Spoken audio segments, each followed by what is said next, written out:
What's going on, everyone? Welcome to another episode of CombatFC Podcast. My co-host Rick and Jay, both of them are here. Welcome, guys. Ew, back again. How are you? Hope everybody had a nice Christmas. So what we'll dive into today is the fights coming up, the event on February 10th. Am I right? Yes, sir. So we'll dive into a couple of the fights. Rick will announce a few things behind the scenes and a couple other cool stuff. So if you guys have anything else to add before we jump in, feel free to do so. Sounds good. Let's. I'm ready to just dive right in. And Let's go. Thanks for making the time tonight, guys. It's always good when we can get all three of us together. So, 100%. So yeah, I wanted to announce a couple fights for the show that we've got coming up on February 10th. We're going to be doing some fighter interviews on future episodes just to kind of help inform you guys on what we've got going on. And for those of you that don't know where to find the matchups that we've been announcing, they're all going to be announced on Instagram and Facebook. So that's definitely where to go if you want to see the fights that we've been announcing so far. The first fight that we're going to talk about tonight, one of Jay's old teammates, Rico DeShulo, is going to be headlining the show in a title fight against Charalampas Gregorio out of Serra-Longo Weidman MMA in New York. So it should be a really good fight. They're both guys that are very exciting on their feet. So I've been watching a lot of Gregorio's social media posts, and he's been talking about knockouts, first round knockouts. There's been a lot of footage of him working out. There's been a lot of footage of the stand up he's working on. So I think that's one of those fights where I think they're both technical guys, obviously, but they're going to go in there trying to knock each other out. 100%. Rico's got bricks in his fists. And I could honestly say I think I've been rocked, like legitimately rocked 3 times in my life. And Rico was one of the only people that actually just hit me with an uppercut, and my knees buckled. Like, oh my goodness. The thing about Rico is, and his opponent, whose name again I'm just not going to butcher out of respect, is a knockout artist. He's been knocking people out, right? But Rico is very hard to deal with, and like in it from like a traditional style of striking. From like people that are traditional Muay Thai are very traditional in their boxing like techniques.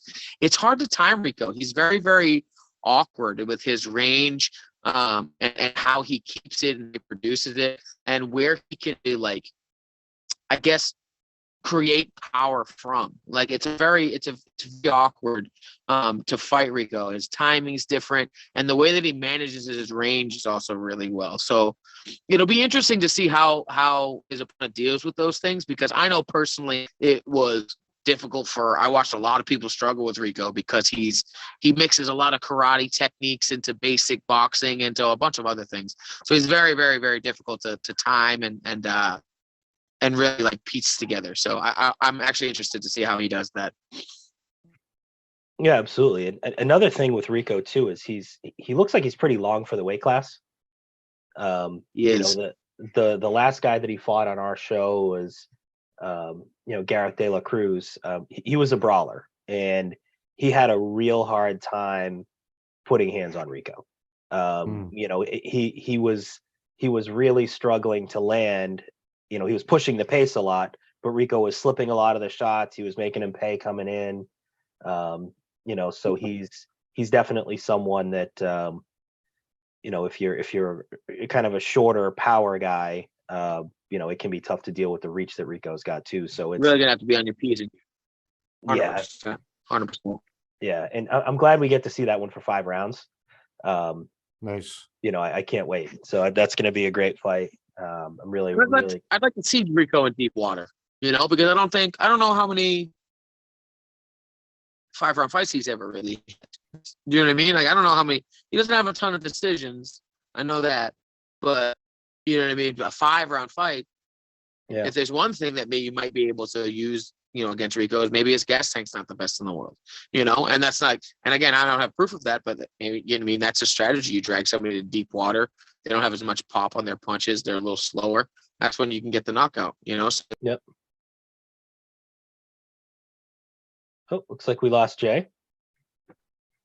But yeah, the point that he was making does hold true. I don't know that either guy has gone 5 rounds before, so it'll be interesting. It'll be an interesting element for that fight to see who does have the gas tank for the 4th and 5th round. Should it end up there?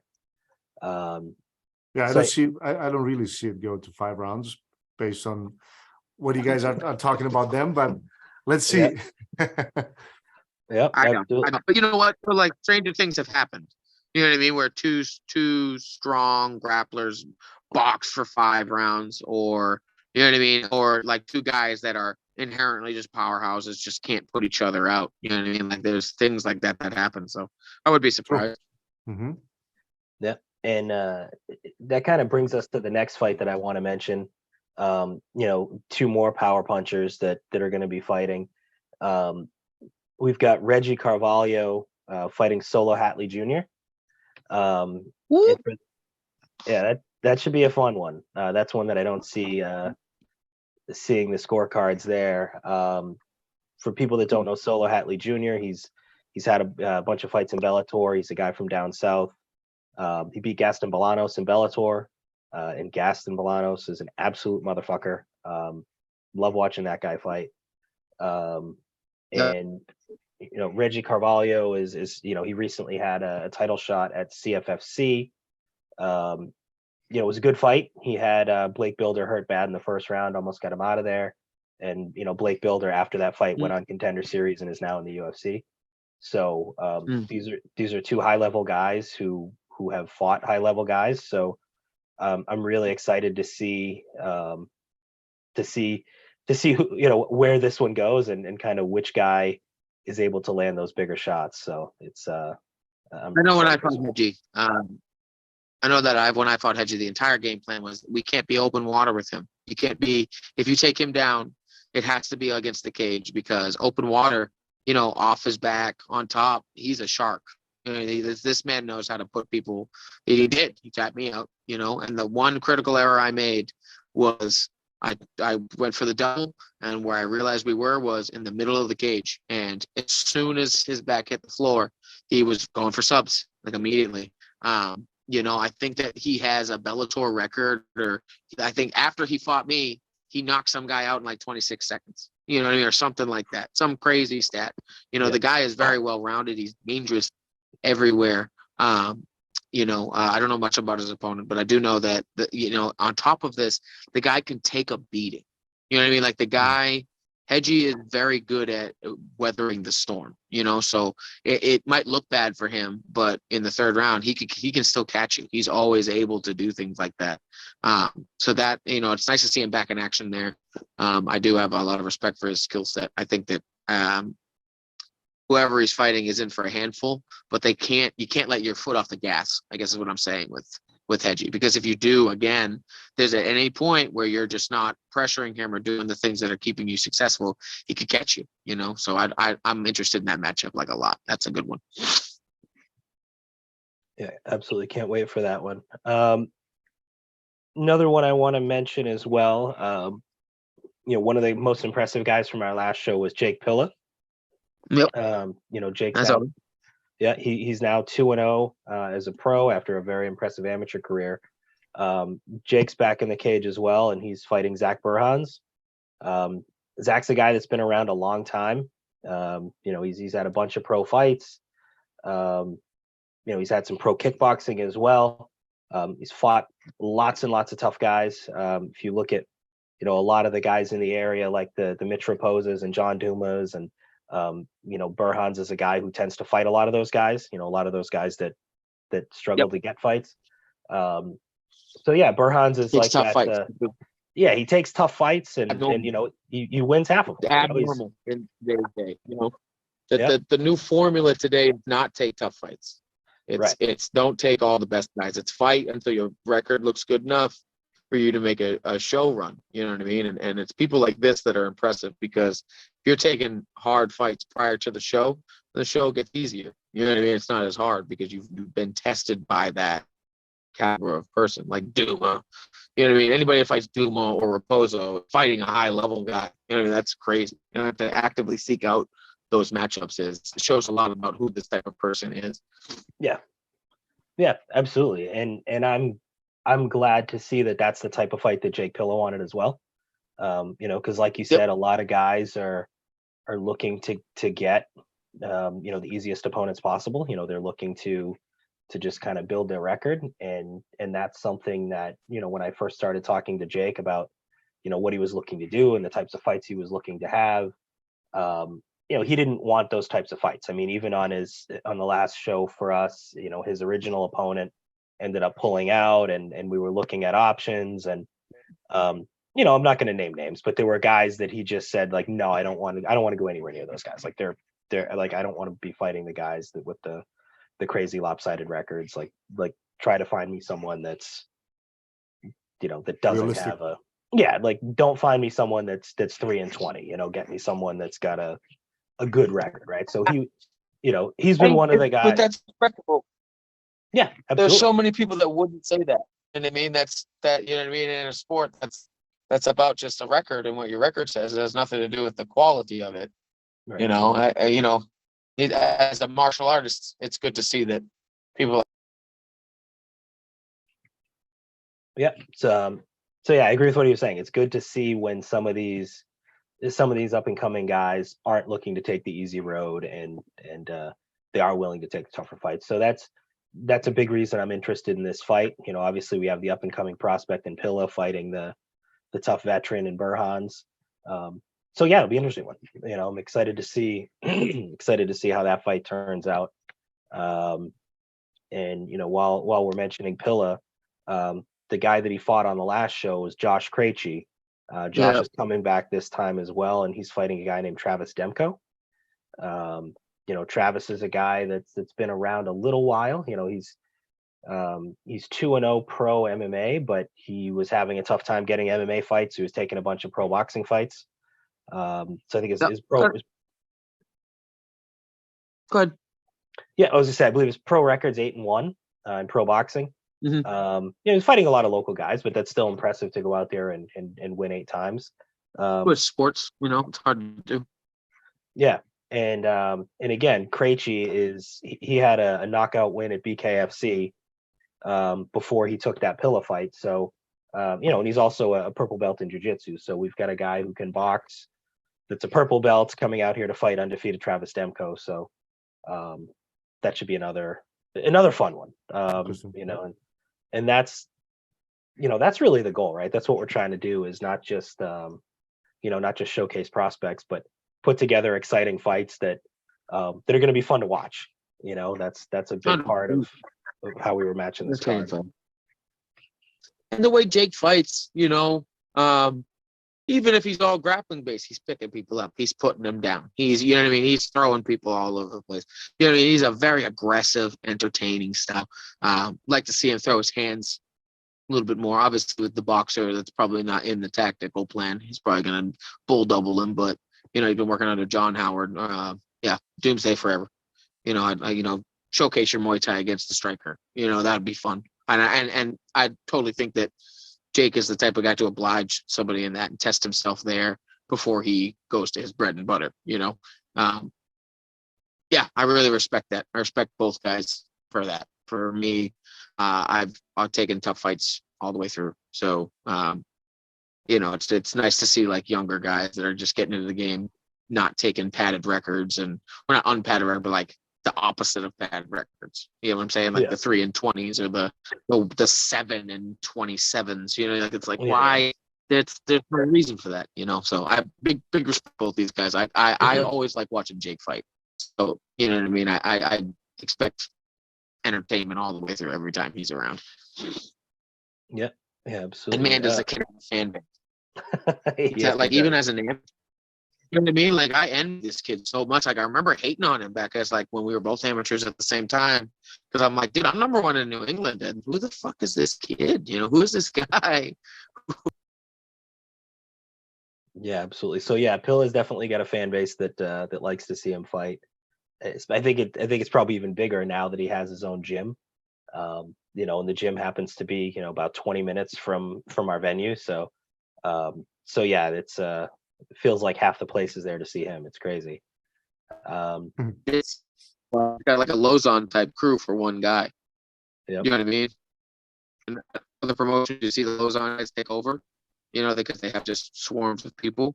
But Jake's one dude, and he's got that amount of pull. That's just impressive. It's an impressive show. Yeah. So yeah, I'll mention probably. I think we'll talk about two more fights tonight. One we haven't actually announced this fight yet. So we're going to be talking about it on the podcast before we actually put it out on our social media. So Kylie O'Hearn is going to be fighting for us on February 10th. And she's a lot of fun to watch. Every fight that she's in, it just seems like it just turns into chaos.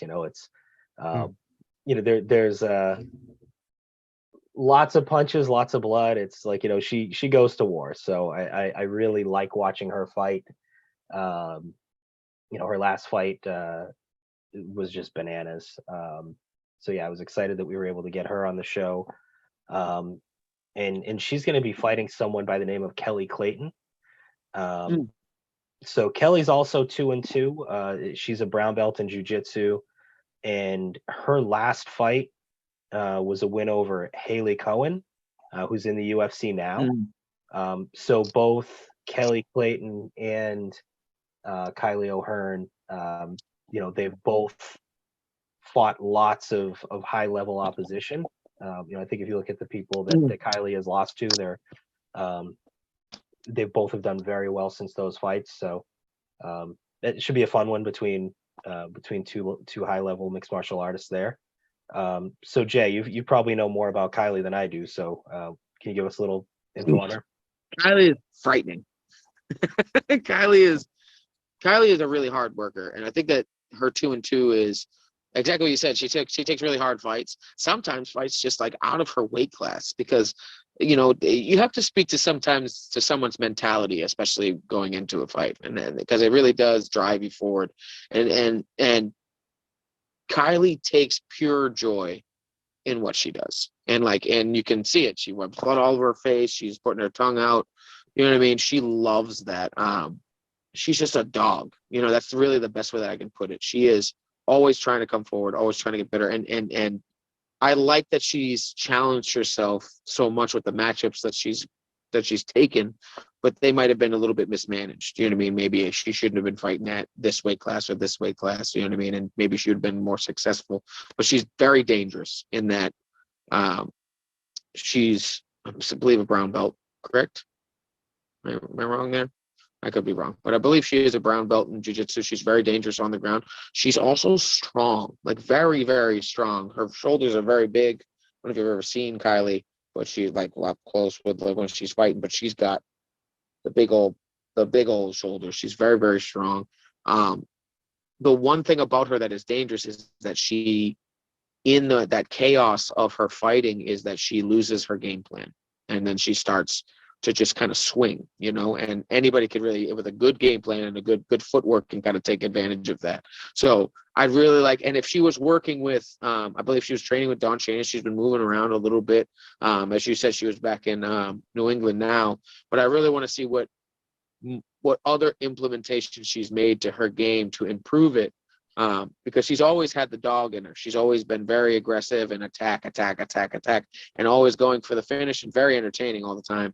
But I really like it, but if you add a little bit of more fluidity to that, you have something really, really great. So I really hope that maybe she's got a little bit more tact in this one than other fights, because when she loses herself, she gets sloppy. So the best way I can put it is that Kylie kind of beats herself because she gets too caught up in it. And I don't know much about, again, not a lot of these opponents I know much of, but I do know from this one that Kylie's beat me up before, because I just got tired of chasing her around. But that's what I'd really like to see from her this time. A little bit more. If she starts getting pretty with stuff, She's very, very good. That's a dangerous woman right there. Yeah, I can't wait for that fight. It's the first female fight it's the first female fight we've ever booked. Really? Wow. Yeah, we didn't have a good one. Yeah, that's a good one. We didn't do any years ago when we were World Championship fighting. We did 11 shows. We never had any female bouts. And then, this is the first one that we've booked under CombatFC. So nice. I was excited. This is it's going to be tough for the future female bouts to measure up to this one. They have the bar set though. Girl fights are always great though. Girl fight, the women always bring it all the time. I love female fights. They're amazing. Yeah, it's just they really put their heart into it, and I love it. Yeah, I agree, and it's just tough though because there's so few of them. It makes it tough, and that's part of the reason why we haven't really focused on it. Is if someone pulls out of a fight, it's really tough to fill that fight. You're not really like stocked with a ton of backup options. You know what I mean? You have to really search for it. Like, tough. Right. Yeah. Especially locally. Especially in the majority. Yeah, a lot of them they all know each other. A lot of them have trained together, so it's there's just not as many people doing it, right? So that's part of the reason why we haven't done much of it. Oh, I totally get it. So yeah, it's similar to to booking heavyweights. We haven't booked a lot of heavyweights either because there's just so few heavyweights that when you lose a heavyweight, it's you know what I mean? Yeah, it's tough to find replacements if guys get hurt. Just thin weight classes. But I mean, speaking of heavyweights, we did book one on this show. I'm excited about this fight too. So a guy that's been around in the New England area for a little while, Terrence Jean-Jacques. He's going to be fighting Durley Broenstrup, and Terrence was a guy that there was a tournament called it was like the Road to One FC. I saw that. That was legit. Yeah, and he won that tournament, and it sounds like the deal that they offered him after winning the tournament wasn't something that he was satisfied with, so he decided not to go there. So yeah, he's fighting locally. Not likely for many fights if he keeps winning. He's 8-3 currently. He's got the college wrestling background, and he's probably one of the scariest looking dudes I've ever seen. He's huge. I remember I spotted him last year. The guy's huge. Yeah, well, and he's got big for no reason. Yeah, he's got the shaved head. He's got the tattoos. Like, he's just the guy. Like if you were on like the UFC video game and you were like creating what your character was going to look like, like that's probably what you would look like. Like that's what like intimidating person ever. Yeah, like if you're trying to build like this serious looking dude, that's what it looks like, right? And name's Durley too. For some reason that just adds to it. I don't know why. Durley. You know what I mean? Durley's gonna kill me. That sounds terrible. Yeah. Oh my god. Yeah, they're both really tough, really durable guys. And that's something that they both can do it all. So I'm like no idea who's going to win the fight. It's going to be a lot of fun. Heavyweights, especially experienced heavyweights. I gotta get him on the podcast, by the way. Yeah, I'm sure we can get Terrence. We'll try to get him on a future episode. We'll try to get that set up. I remember last. I don't know if it was the last card or the one prior. He was supposed to. Yeah, we remember exactly what it was. Yeah, he was supposed to be on the last card too, and he lost a couple opponents. So, hopefully this one stays together. I'm excited about this fight. It's always a good sign when the opponents are talking about it on social media. Because that was something that and when I say each other and all that. Yeah, so last time Terrence had a few different guys who accepted the fight, and then they had to back out of the fight. But when we announce a fight and then there's really no social media interaction, it makes me nervous. And I just say, well, I'm tagging you in these posts. Why are you not talking about the fact that you're fighting? Why are you not, putting it out there? And it's, in some cases it's, maybe the guy's dealing with an injury and he's not 100% sure that he's going to be able to make it, or So I don't know. So that's one thing that I've seen from both Terrence and Durley. They're both talking about it like crazy on social media, and I like it when guys are excited, and It's a good win for both guys. Looks like we're having connection issues with Jay there. So yeah, I was gonna announce one more, but I think we'll just we can kind of wrap up the fight announcements for now. Next podcast we can announce some more and do a fighter interview or two. So yeah, one thing I want to mention real quick is we we did something cool on the last show. I talked about it on the podcast last time, but I don't know how many people listened to the podcast last time or listened to it all the way to the end. But one thing that some of our sponsors did on the last show is they gave performance of the night bonuses. So we had one sponsor did it was actually Pro Warrior Construction. Jan Oliveira did $500 bonuses, and he did 3 of them. Nice. Wow. So yeah, it's a good bonus right there. That's nice. Yeah, it's not bad at the local level, right? An extra $500 is good. And not bad, baby. Yeah, we also had Sweet Heel CBD. They did a year worth of product, so they were saying they'd send out some sort of package every month, and they said it would be more than $100 in product every month that they'd send out to the their performance of the night winner. And they do a lot of different CBD products. And yeah, they're those guys are pretty impressive. I don't know how if you're into CBD at all or if you know much about it, but these guys are like the scientists that actually grow and manufacture, and they create products for other people as well in addition to their own line. Oh, wow. So they're like white label and stuff. Oh, so they like do it. They like right, they do it. Yeah, exactly. Yeah, they weren't like. Good. Yeah, they're not the guys that buy CBD They from don't someone dabble. else and slap their name on it. These are the guys that create the shit and send it to other people. So they straight up put it in the jars. That's crazy. Right. Yeah. So they do everything. Yeah. And so they did again that product sponsorship. Again, it was a year of product that they were giving out. And then we also had HKA who did a product sponsorship as well. HKA does kind of their big thing is they do custom gloves and shin pads and things like that. And I got a sponsorship from them a while back. Yeah, they're pretty nice. I've had their shin guards lasted me a while. Yeah, and the cool thing with them is they can make it in quantity of one, right? So if you wanted a pair of boxing gloves that said the Joker on them, right, you could buy a pair of boxing gloves that had your shit on it, and that's it. Like you don't have to go out and buy 50 pair. Like you can do it with one pair. So that was just one pair. Yeah, that was their big thing, and they did a product sponsorship for a couple guys who won our fight of the night.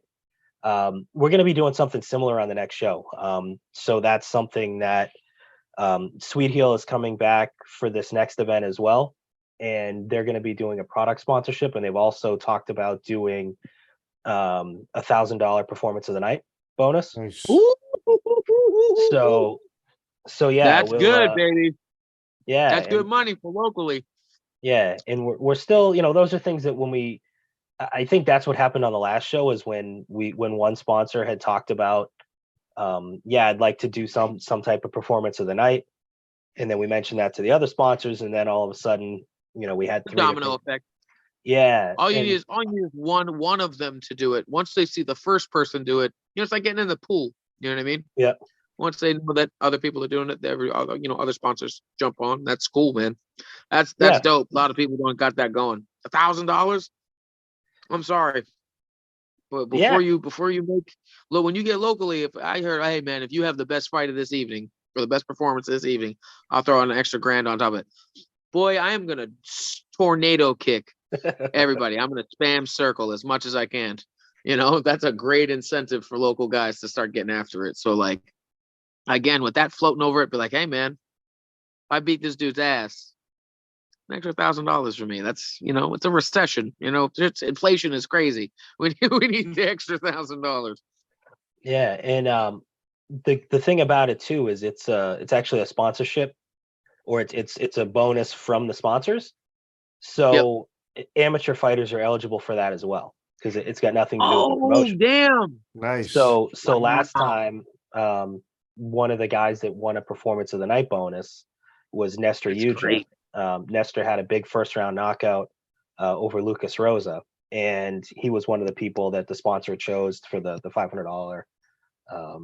I guess it's more of a sponsorship than it is a That's performance crazy. bonus at that point. But yeah, so that was something that the guy was, he was an amateur guy, drove up from Connecticut, didn't know that we were doing any kind of bonuses, and left with $500, right? So that was Nice surprise. Yeah, exactly. Not a bad night. Yeah, It's not a bad night. You won your fight, you get $500. Here you go, kid. Go buy some McDonald's with it. So that's crazy. Yeah, so we're gonna nuts be. if I got paid anything. Yeah, we'll see what we ultimately end up with for Cool, man. bonuses. I hope it's like it works out real well, like it's as smooth as it can, and like other promotions try and do take that model from it. Because if you really wanted entertaining fights, obviously the incentive program works. You know what I mean? Hey, man, here's an extra $1,000. Here's an extra for this or product placement or whatever. You know what I mean? That's okay. Word. Well, that's great. I definitely want that. So I'm going to go after it. You know what I mean? Incentives help fighters be like, hey, man, I'm gonna go out there and literally throw instead of just, you know what I mean, getting by. So that's super cool. I know. Before I got signed, obviously, and even whenever, that's something super dope to think about. Be like, hell yeah, I'm going for that. That's like the bonus prize. I'm trying to get it. Yeah, and even if it's something that there's obviously the benefit of potentially leading to exciting fights, but it's also a cool thing for the guys just to, I mean, last time we had 6 different guys, we had 6 different people that got something that, that wasn't in their contract, right? That we got 6 guys that got a little something extra. And I mean, who doesn't like free shit? Free's for me, dog. Right. Whether it's money, whether it's, I mean, like you wouldn't believe how many people want the free T-shirts and free, and so yeah, if we can, if there's free product, if there's free cash, so we're trying to do some things like that to, because we want the fighters to enjoy fighting for us. And we do a lot with the production, and we do a lot. The Fight Pass product that we have is really good. We're going to be doing something else with some of the prelim fights too. We can't really announce that yet, but we're working on something that it's looking like some of the prelims are going to be shown on a pretty major platform, so I'm excited to let's go to see that happen. This card sounds like it's wide enough to have all the makings of a good one here. You've got we've got 3 that we'll talk about. How many fights tonight? 4 or 5, something like that. Yeah, they were great matchups. You know what I mean? 4 great matchups already. We have the bonuses and incentives. We got the major platform for streaming. You know what I mean? Everything's set up. The stars seem to be aligning here. So this is definitely something I'm going to tune into. Yeah, it's going to be a fun. I can't wait for this one. This will be good. Yeah, it's going to be a fun one. So yeah, we look forward to announcing more fights, talking about, bringing some of the guys on to do some interviews leading up to the event, and keep an eye on our social media for more announcements. And that's all I got tonight, Marian. 100%. Yeah. And by the way, guys, if you want to support the show is getting published on a couple of different platforms. Obviously, if you're listening, Spotify, Apple Podcasts, whatever, the show is also going on YouTube. So as easy as just a subscribe can also help the show tremendously. Also on Instagram. And by the way, we'll put all these links in the description of this episode as well.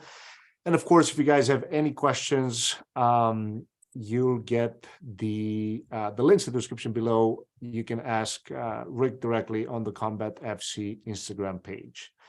And with that being said, we'll catch you guys on the next one. Peace.